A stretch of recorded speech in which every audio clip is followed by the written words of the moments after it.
Nous disons merci à Dieu pour son amour et sa fidélité. Nous sommes là encore ce matin pour honorer le nom de notre Dieu. Nous sommes là ce matin pour dire merci à Dieu pour ce qu'il a fait et pour ce qu'il continue de faire. Nous voulons ce matin dire à Dieu qu'il est bon, qu'il est merveilleux. Nous bénissons le Seigneur encore pour vos vies. Soyez les bienvenus à notre culte en ligne. Merci encore au Seigneur pour la grâce qu'il nous fait, pour la fidélité de son nom et pour ce qu'il donne à nos vies d'être bénis encore en ce matin. Nous sommes là ce matin encore pour bénir la vie de quelqu'un, pour encourager quelqu'un. Nous sommes là encore ce matin pour célébrer le nom de notre Dieu et dire qu'il est merveilleux, qu'il est glorieux. Oui, sans lui, nous ne sommes rien. Sans lui, nous n'avons rien. Tout ce que nous avons, tout ce que nous pouvons posséder, nous le possédons pour lui et nous le possédons à cause de lui. C'est pourquoi ce matin encore, je voudrais que quelqu'un dise merci à Dieu pour sa bonté, dise merci à Dieu pour ce qu'il est, pour ce qu'il a fait, que quelqu'un dise merci à Dieu parce que oui, c'est lui qui pourvoit, c'est lui qui nous garde, c'est lui qui est avec nous. C'est lui qui sécurise nos vies. Oui, c'est lui qui donne à nos vies d'être celles qu'elles sont.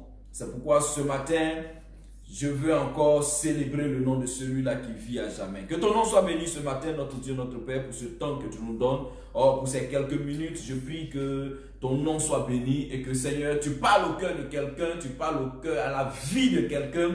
Tu touches une destinée ce matin et tu donnes à cette destinée d'être repositionnée, à cette destinée, Seigneur Dieu, de pouvoir continuer de célébrer, de vivre pour toi. Béni sois-tu parce que tu es bon au nom de Jésus. Amen, amen, amen.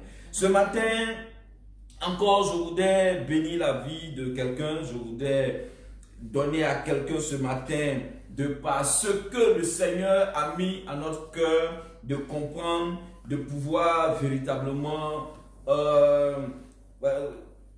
entrer dans la grâce, entrer dans la bénédiction, entrer dans ce que Dieu a prévu. La Bible dit que c'est une histoire que nous allons lire ce matin, l'histoire de deux prophètes.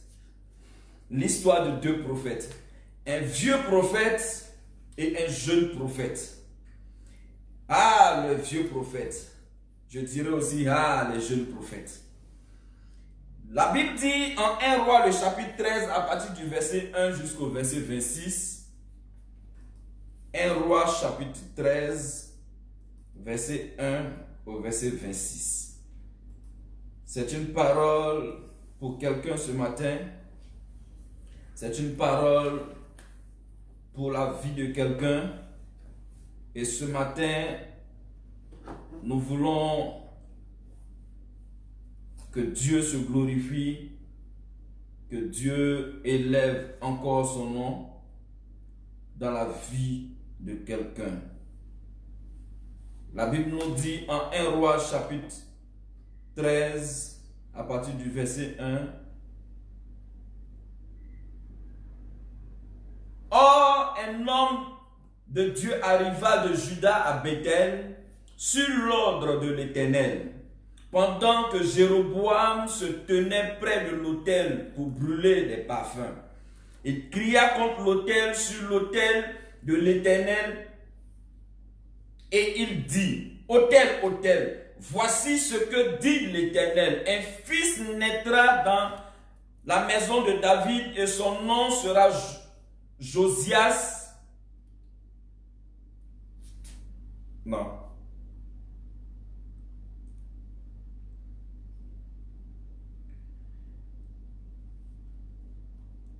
Ok, on va continuer. Je voulais lire à partir du verset 6, mais on va continuer.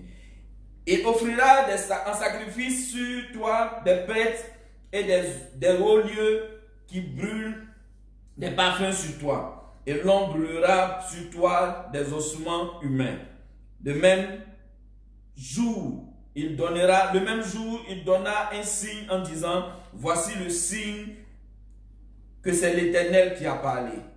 L'autel se fendra et la cendre qui se trouve dessus sera dispersé. Verset 4. Alors le roi étendit la main, la parole, entendit la parole que l'Éternel Dieu avait crié contre l'autel de Béthel. Il avança la main par-dessus l'autel en disant, arrêtez-le. La main de Jéroboam avait tendu, la main que Jéroboam avait tendue contre lui devint alors paralysée et il ne put la ramener à lui. L'autel se fendit et la cendre qui se trouvait dessus fut dispersée, conformément au signe qu'avait ordonné l'homme de Dieu sur l'autel de l'Éternel. Verset 6. Alors le roi prit la parole et dit à l'homme de Dieu, implore l'Éternel ton Dieu et prie pour moi afin que je puisse retirer ma main. L'homme de Dieu implora l'Éternel et le roi put retirer sa main qui redevint comme avant. Le roi dit à l'homme de Dieu, viens avec moi dans mon palais.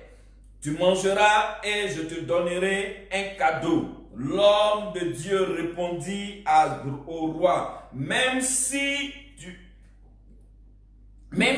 tu me donnais la moitié de ton palais, je ne viendrai pas avec toi. Je ne mangerai rien et je ne boirai rien à cet endroit, car l'ordre, amen, il dit l'ordre qui m'a été donné par la parole de l'Éternel, car l'ordre qui m'a été donné dans la parole de l'Éternel, tu ne mangeras rien et tu ne boiras rien.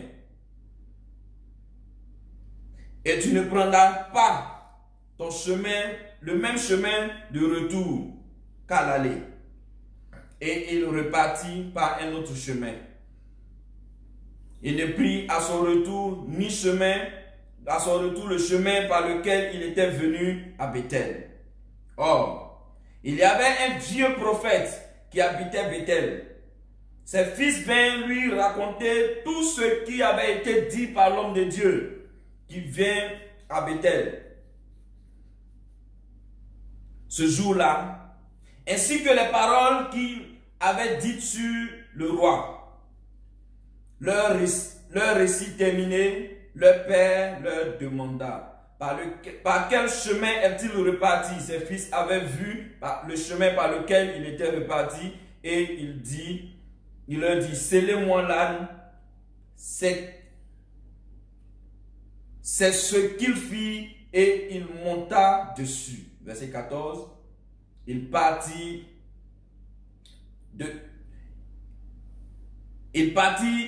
à la poursuite de l'homme de Dieu et le trouva assis sous un térébinthe. Il lui dit, es-tu l'homme de Dieu venu de Juda? Il répondit, c'est bien moi. Alors il lui demanda, viens avec moi à la maison et tu mangeras un peu. Mais l'homme de Dieu lui répondit, je ne peux ni manger ni revenir en arrière, car l'ordre m'a été donné de la part de l'Éternel.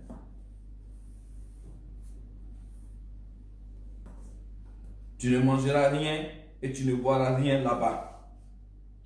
Et tu ne prendras pas ton chemin retour, tu ne prendras pas à ton retour le chemin par lequel tu es allé. Verset 18. L'autre lui répliqua, moi aussi, je suis prophète, comme toi. Et un ange m'a parlé de la part de l'Éternel.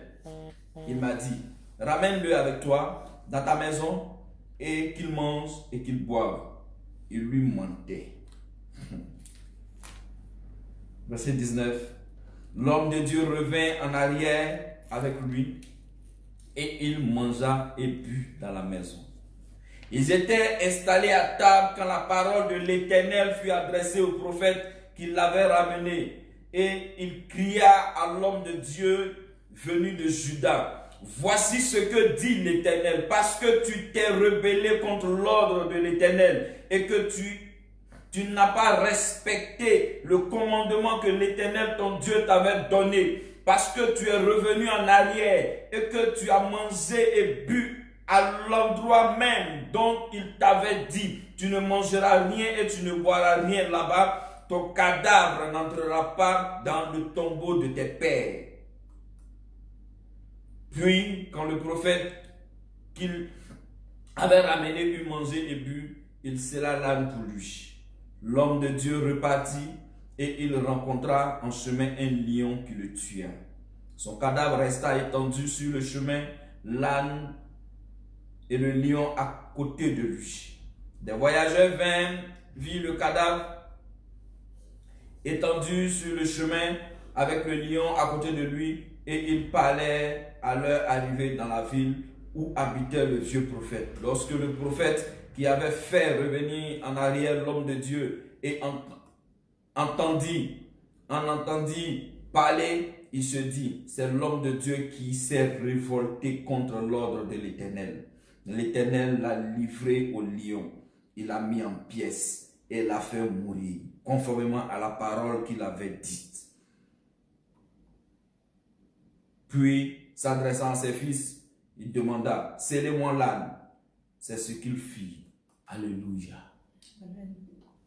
Alléluia. Amen. Je dirais quelle désolation. Quelle désolation dans ce récit. Amen. Amen. Nous voyons cette histoire, mais une histoire, je dirais, pas bien. Pas bien pour toi, pas bien pour moi, pas bien pour le corps de Christ, mais pas bien pour celui qui entend la voix de Dieu. Pas bien pour celui à qui Dieu parle. La Bible dit qu'il est venu de Juda pour Bethel, où l'œuvre de Dieu n'était pas en train d'être faite comme il se devait. Où Dieu n'était pas mis à la place qu'il fallait. Où Dieu n'avait pas la place qu'il devait occuper. Et la Bible dit que l'homme de Dieu a été mandaté par Dieu, a été envoyé par Dieu. Dieu lui a parlé, Dieu s'est révélé à lui. La Bible ne décrit pas la manière dont Dieu s'est révélé à lui, mais nous savons que Dieu lui a parlé dans leur intimité, dans leur temps de rencontre. Dieu a parlé à son serviteur. Et Dieu a donné une instruction, Dieu a donné un récit, Dieu a donné quelque chose de clair, une directive qu'il devait suivre. La Bible dit que Dieu va lui dire, va à Bethel, va parler contre l'autel, va parler et va prophétiser contre l'autel, va dire ce qui va suivre. La Bible déclare que cet homme s'est levé, et il est parti. Mais quand il partait, Dieu lui a dit, quand tu partiras, ne mange pas où tu vas, ne bois pas où tu vas, ne fais rien où tu vas, seulement donne la parole et retourne-toi. Et en te retournant, ne passe pas par le chemin par lequel tu es venu. Et la Bible déclare que ce jeune homme, ce jeune prophète, les jeunes prophètes, ce jeune prophète va se lever et il va partir. Il va partir sur l'instruction du Seigneur, il va partir sur la déclaration de Dieu, il va partir en fonction de ce que Dieu lui a dit. Et la Bible dit que quand il va finir sa mission, quelque chose va se passer. Il y avait dans cette ville un homme aussi prophète comme lui.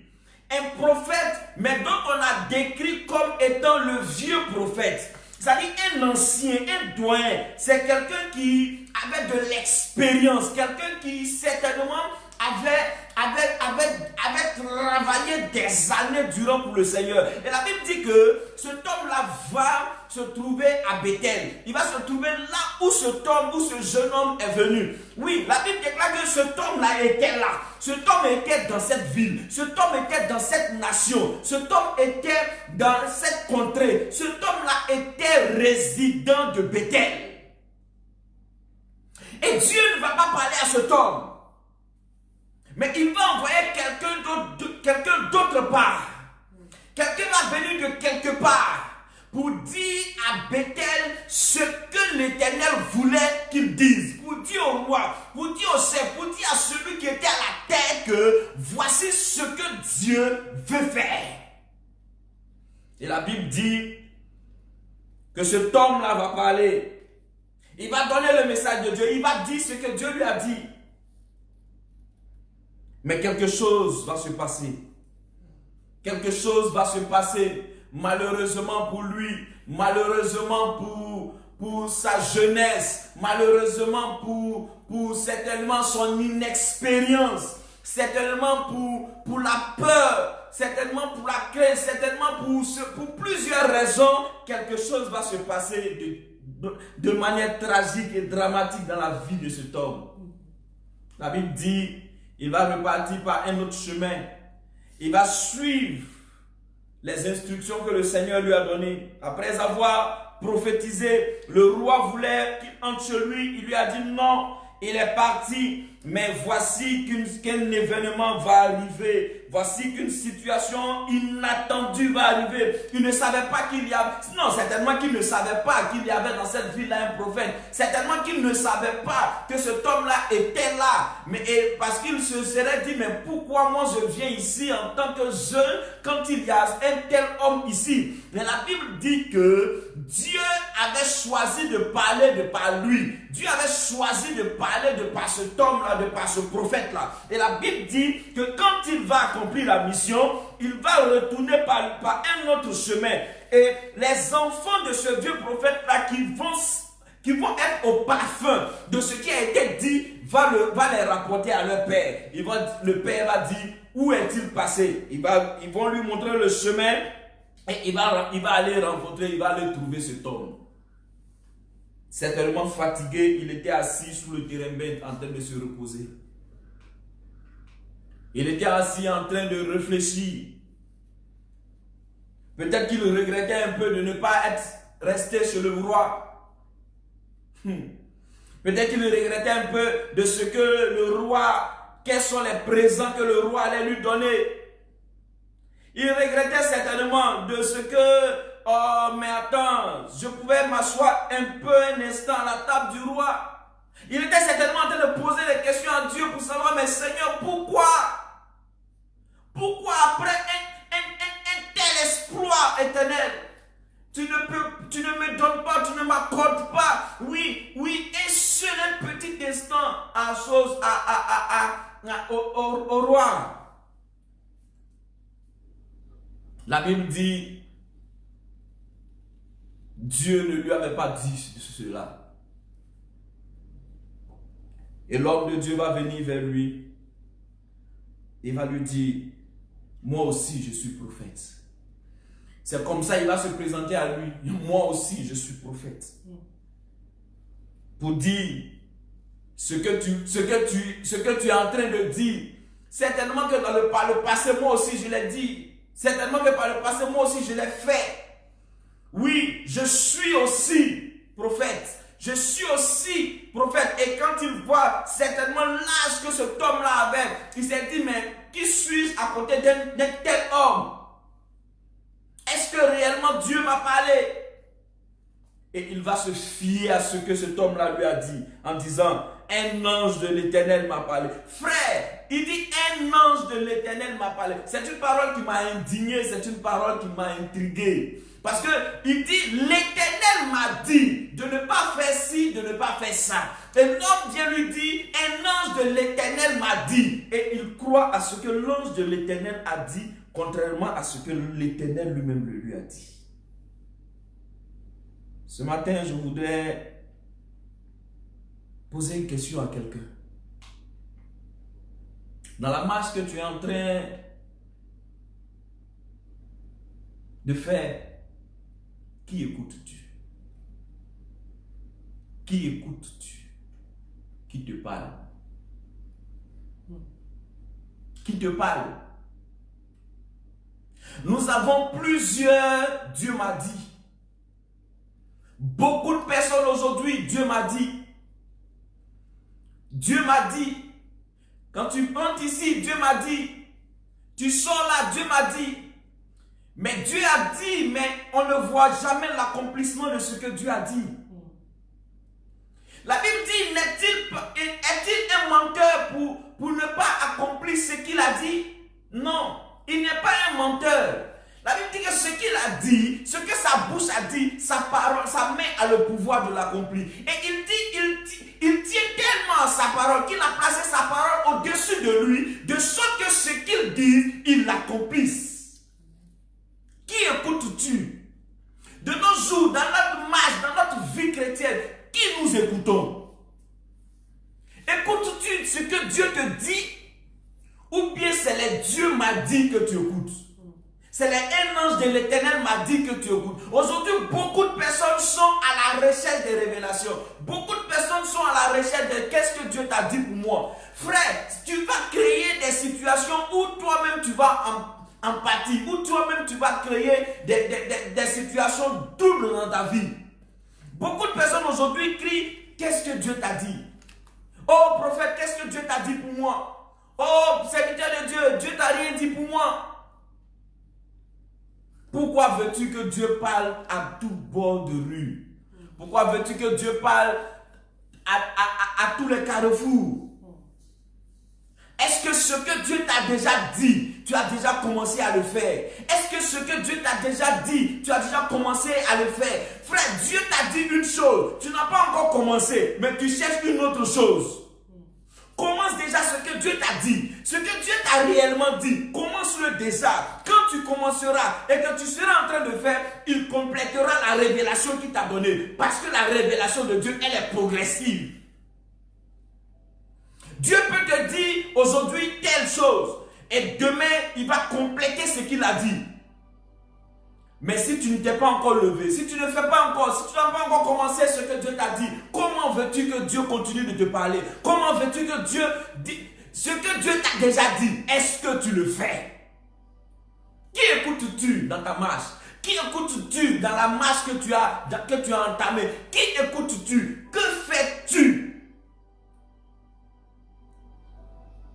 Beaucoup de voix nous parlent. Mais est-ce que c'est réellement la voix qui doit nous parler? Est-ce que c'est réellement la voix que nous devons entendre? Est-ce que c'est réellement la voix que nous devons suivre? Celui qui t'a appelé, c'est celui-là qui te conduira. Celui que tu suis, c'est celui-là qui te guidera.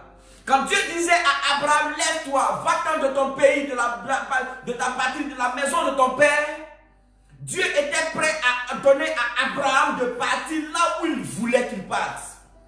Mais regardez une chose. La Bible dit que quand Abraham s'est levé, Abraham est parti, mais Abraham s'est levé avec son père. Abraham s'est levé avec son neveu Lot. C'est deux personnes qui n'étaient pas inscrites dans le programme de Dieu. C'est deux personnes qui n'étaient pas inscrites dans le programme de Dieu pour Abraham. Le programme de Dieu pour Abraham était Abraham et Sarah. Mais quand Abraham s'est levé et que son père s'est levé et que son père l'a conduit là où Dieu ne voulait pas qu'il parte. Son père l'a conduit là où Dieu n'avait pas prévu qu'il parte. Regardez, quand vous allez lire cette histoire, vous allez voir que pendant 5 ans, le père d'Abraham a conduit Abraham. Abraham n'a pas entendu la voix de Dieu. Parce que Abraham était loin de ce que Dieu était en train de vouloir pour lui. Frère, souvent il y a des situations dans lesquelles tu t'es trouvé et au départ tu as entendu Dieu te parler, tu étais convaincu que c'était Dieu, mais quand tu as commencé, oui, parce que tu n'étais pas là où Dieu voulait, parce que tu n'étais pas en train de faire ce que Dieu voulait, Dieu s'est tué dans ta situation et tu t'es posé la question de savoir, mais est-ce que c'est pas Dieu qui m'a parlé? Oui, c'est Dieu qui t'a parlé, mais puisque tu n'es pas en train de faire ce qu'il veut que tu fasses, puisqu'il t'a certainement rappelé à l'homme et que tu n'as pas écouté, il s'est tué. Dieu s'est tué dans ta situation parce que tu n'étais pas là où il voulait. Il y a beaucoup de personnes aujourd'hui dans la situation dans laquelle Dieu s'est tué. Dieu n'en parle plus. Dieu ne se fait plus entendre parce que simplement tu es dans la désobéissance. Frère, ce homme-là est parti et il a fait ce que Dieu ne voulait pas qu'il fasse. Et la Bible déclare que quand il s'est retourné, non seulement Dieu lui a dit tu ne te retourneras pas, mais quand il s'est retourné, quand il a commencé à manger, oh je dis, le plat était certainement copieux, le plat était certainement un plat qui faisait du bien à son palais. Et pendant qu'il était en train de manger, manger. C'est alors que l'Éternel a parlé. Celui qui lui avait dit dans la brousse, un ange de l'Éternel m'a parlé. La Bible déclare que c'est ce même homme qui lui a dit, voici la parole de l'Éternel. Parce que tu as désobéi et que tu n'as pas écouté ce que je t'ai dit, ton corps n'entrera pas dans ton pays. Et cet homme-là s'est fait dévorer par un lion. Mais pas n'importe quel lion. Non, Dieu savait que rien ne pouvait tuer cet homme certainement. Parce que peut-être qu'il avait la force, parce qu'il était encore jeune. Parce qu'il avait certainement de la vigueur. Il lui a envoyé simplement un lion qu'il a tué. Certainement à un seul coup qu'il a tué et qu'il a laissé coucher. Sans le dévorer, sans rien faire. Le lion l'a tué et il s'est mis à côté de lui pour le garder. De sorte qu'aucun autre animal ne vienne découvrir son corps et le manger. Qui écoutes-tu? Quand tu as tourmenté, quand tu as troublé, quand la situation ne va pas dans ta maison, quand la situation ne va pas dans ton travail, qui écoutes-tu? Vers qui te tournes-tu?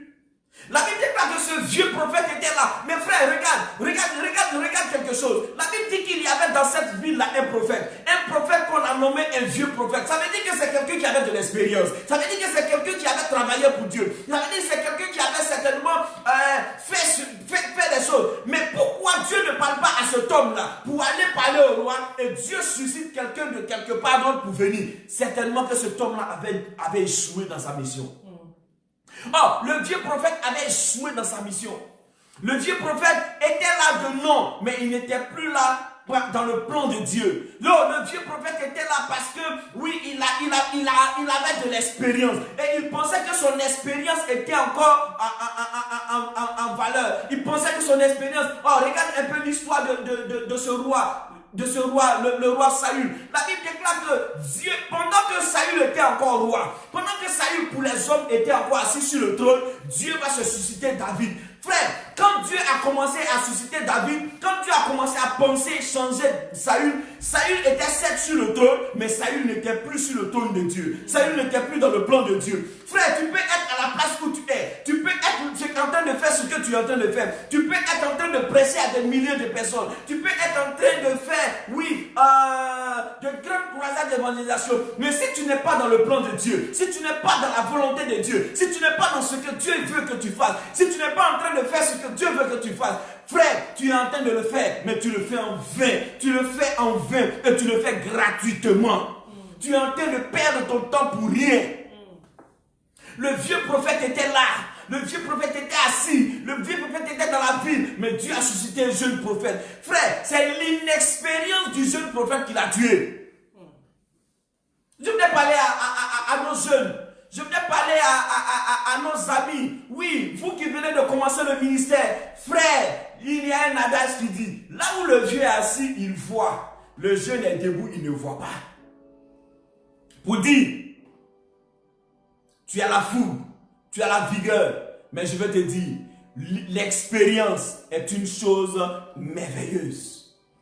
Cet homme-là avait l'inexpérience. C'est pourquoi un ange de l'Éternel peut venir le blaguer. Et non, il n'avait pas l'expérience. C'est pourquoi quelqu'un peut venir lui dire, un ange de l'Éternel m'a dit, frère, Dieu t'a dit quelque chose. Tu t'es levé, tu es parti. Et quelqu'un vient te dire, un ange de l'Éternel m'a dit, et tu te lèves, tu le suis. À cause de la couleur de ses cheveux, à cause de son âge, à cause de la renommée que tu as entendue de lui. Non. Ce n'est pas la renommée qui te fait courir. Ce n'est pas la renommée qui doit te faire peur. Mais c'est ce que Dieu t'a dit qui doit te faire peur. C'est ce que Dieu t'a dit. C'est sur ce que Dieu t'a dit que tu dois marcher. Frère, si tu continues de marcher sur ce que les hommes te disent, si tu continues de marcher avec la révélation des hommes, si tu continues de marcher en cherchant qu'est-ce que quelqu'un va te dire, frère, tu vas tomber dans un gouffre, tu vas te perdre. Écoute Dieu. Écoute les hommes, parce qu'ils ont l'expérience, parce que Dieu les a mis au-devant de toi, parce que Dieu a mis des gens au-devant de toi, que tu dois écouter, des pères que tu dois écouter. Mais je te dis, en écoutant les pères, écoute aussi Dieu et cherche à savoir qu'est-ce que Dieu veut dans ce que le Père t'a dit. Le Père peut te dire des choses qui peuvent certainement être contraires à ce que Dieu veut que tu fasses. Quand Dieu a appelé Samuel, il a crié Samuel. Samuel s'est levé, il est allé vers qui? Il est allé vers son père. il est allé voir Élie. Quand Dieu a crié la deuxième fois Samuel, il est allé voir Élie. Quand la troisième fois il a crié Samuel, il est allé voir Élie. Élie a compris que c'est Dieu qui appelait Samuel. Il a dit à Samuel, si tu entends prochainement la voix t'appeler, dis Seigneur, ton serviteur t'écoute.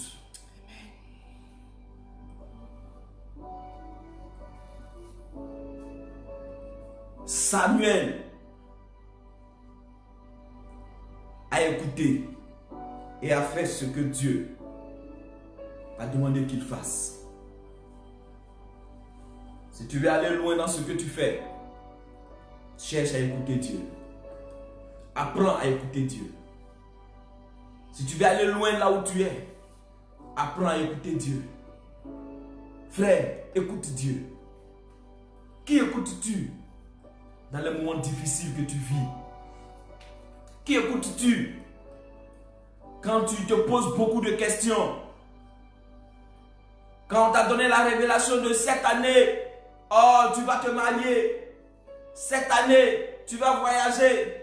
Cette année, tu vas faire ceci. Oui, c'est une bonne chose. Mais quand tu finis, quand tu rentres chez toi, quelle est l'attitude que tu as? L'homme de Dieu t'a donné la révélation. Elle est de Dieu, je n'en disconviens pas. Elle est de Dieu, je ne doute même pas. Mais quelle est ta part? Quelle est ta part? Tu as une part. Oui, la Bible dit que Anne a crié à l'Éternel. Mais quand elle est rentrée chez elle, elle a eu sa part. Elle a eu son rôle à jouer. Tant que Anne après avoir parlé à Dieu, après avoir crié à l'Éternel, si Anne restait loin de son mari, elle n'allait jamais avoir cet enfant. Et la Bible déclare que son mari et elle se sont rencontrés. Et elle a eu cet enfant. Tu as crié à l'Éternel, tu as parlé à Dieu de ta situation, tu as parlé à Dieu de ta vie, tu as parlé à Dieu de ce que tu es, tu as parlé à Dieu. Qu'est-ce que tu fais pour que ce que tu as dit à Dieu puisse s'accomplir? Quelles sont les dispositions que tu prends? Dans quelle disposition tu te mets afin que ce que Dieu a dit puisse s'accomplir dans ta vie?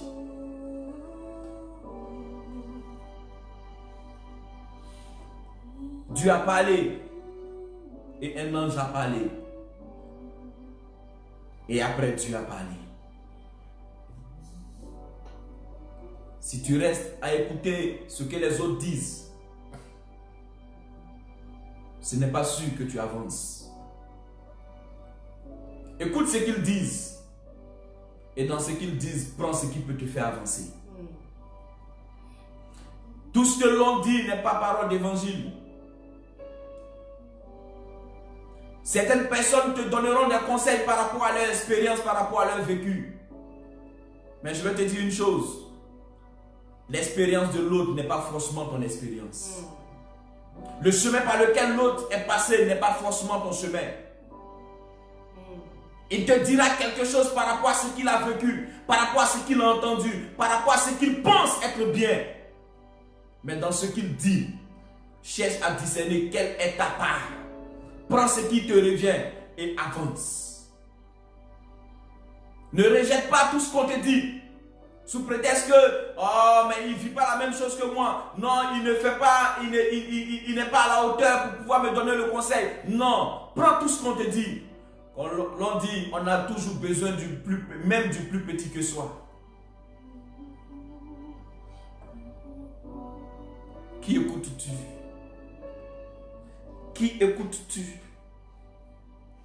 C'est la désobéissance qui a tué le jeune prophète.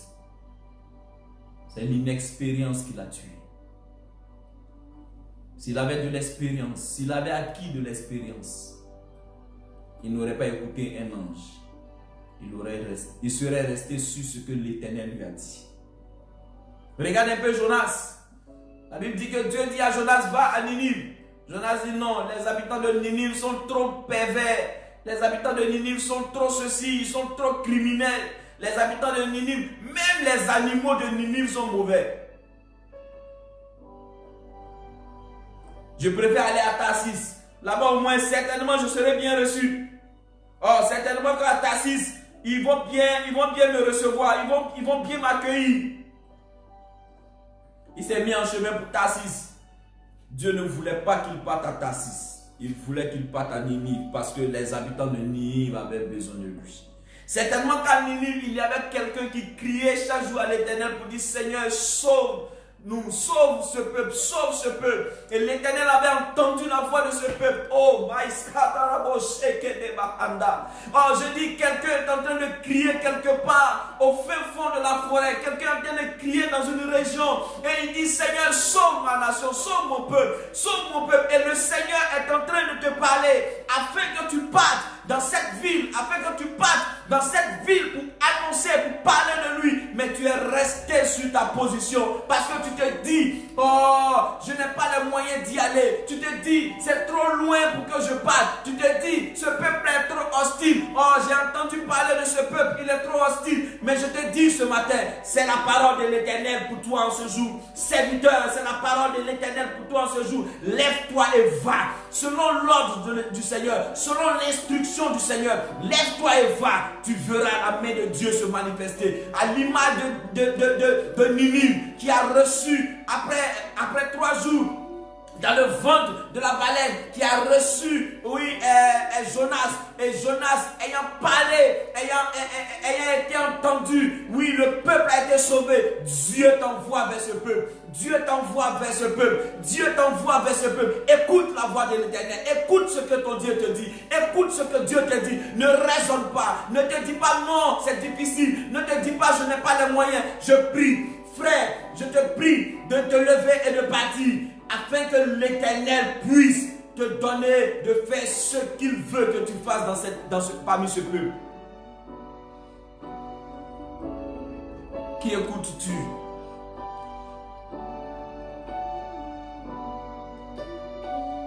Le vieux prophète a parlé et il a préféré écouter le vieux prophète que d'écouter ce que Dieu lui avait dit. Et ce matin, je veux exhorter quelqu'un.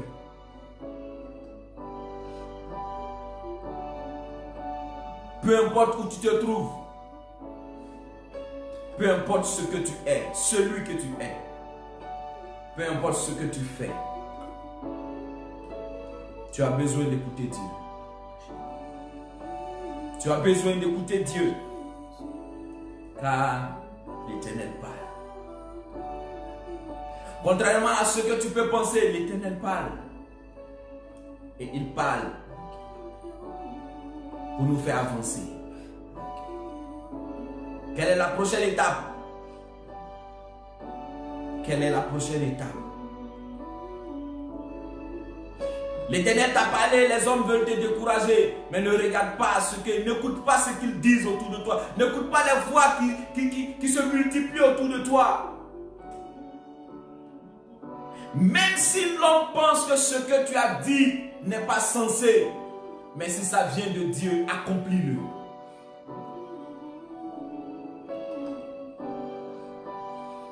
La loi de l'homme te jugera. Mais si le plan de l'Éternel devra s'accomplir dans ta vie, cela s'accomplira.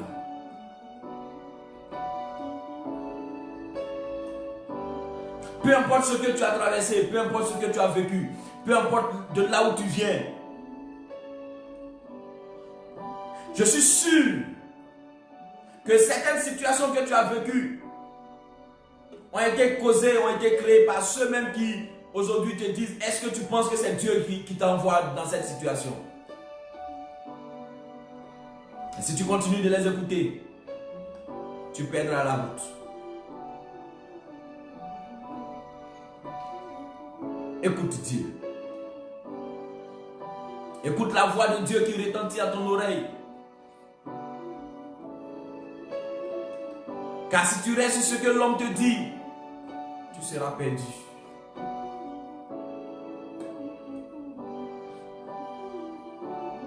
Le Seigneur t'aime. Et le Seigneur veut t'emmener à la prochaine étape. La vie est faite d'étapes. La vie est faite La marche chrétienne est faite d'étapes. C'est comme un escalier, c'est comme les marches d'un escalier que l'on monte, que l'on gravit. Quelle est la prochaine étape? Dieu veut te faire connaître la prochaine étape. Tu dois arriver à la prochaine étape. Que Dieu te bénisse ce matin. Et que Dieu te donne de faire et d'être là où il veut que tu sois. Que Dieu te bénisse ce matin. Et que Dieu te donne de rester connecté à lui. Que la parole de l'Éternel que tu as entendue puisse continuer de marcher, de résonner, de retentir en toi. Et que la parole de l'Éternel que tu as entendue puisse te donner d'avancer avec lui. Lève-toi de là où tu es et commence à faire ce que Dieu veut que tu fasses. Seul ce que Dieu veut que tu fasses, étant fait, sera pour toi bénéfique. Que Dieu te bénisse. Je vais inviter quelqu'un ce matin qui ne connaît pas le Seigneur. Ayant entendu cette parole, le Seigneur a besoin de toi. Le Seigneur a besoin de toi. Il a besoin que tu lui donnes ta vie. Il a besoin que tu marches pour lui. Il a besoin que tu sois chaque jour avec lui. Si tu ne le connais pas, dis-lui: Seigneur, je vais te donner ma vie. Je veux marcher avec toi. Je veux te suivre.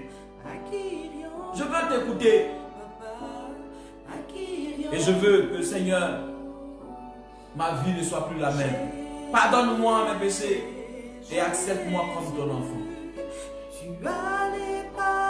Je veux faire la paix avec toi.